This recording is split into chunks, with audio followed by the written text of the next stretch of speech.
চলে এসেছো? তাহলে শোনো, সকালে ঘুম থেকে উঠি আর বাইরে যাই। এনি আইডিয়া বাইরে কি হচ্ছে? यस, इधर बारिश हो रही है। इसमें मेरा क्या? मुझे तो ट्यूशन जाना है। এরপর আমরাও আমাদের বাচ্চাদের বলতে পারবো আমরা 7 সমুদ্র 13 নদী পার করে পড়তে যেতাম। টিউশন খতম, তাহলে একটু ঘুরতে যাওয়া যাক।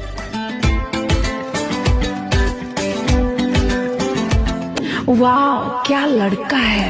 না মানে আমার সাদা মনে একটাই প্রশ্ন, ওয়েস্ট বেঙ্গলে আফ্রিকান কি করছে? ছোড়ো, দিমাগ মে জ্যাদা চাপ লেনে কা নেই। তাই যেই পথে আসি সেই পথেই বাড়ি চলে যাই। আর বাড়ি এসে আমার বইপত্রের সঙ্গে কিছু ইম্পর্টেন্ট ডিসকাশন করি, যেমন ধরো মুরগি আগে না ডিম আগে, সাইন থিটার মান কত, কালকে সূর্য পশ্চিম দিকে না পূর্ব দিকে উঠবে। এইসব 19-20 প্রশ্ন শেষ হলে আমি আবার আমার টিউশনের উদ্দেশ্যে রওনা দিই। এতক্ষণ সব ঠিকঠাকই চলছিল, কিন্তু এরপরেই চলে আসে ঝড়। কি দেখতে চাও?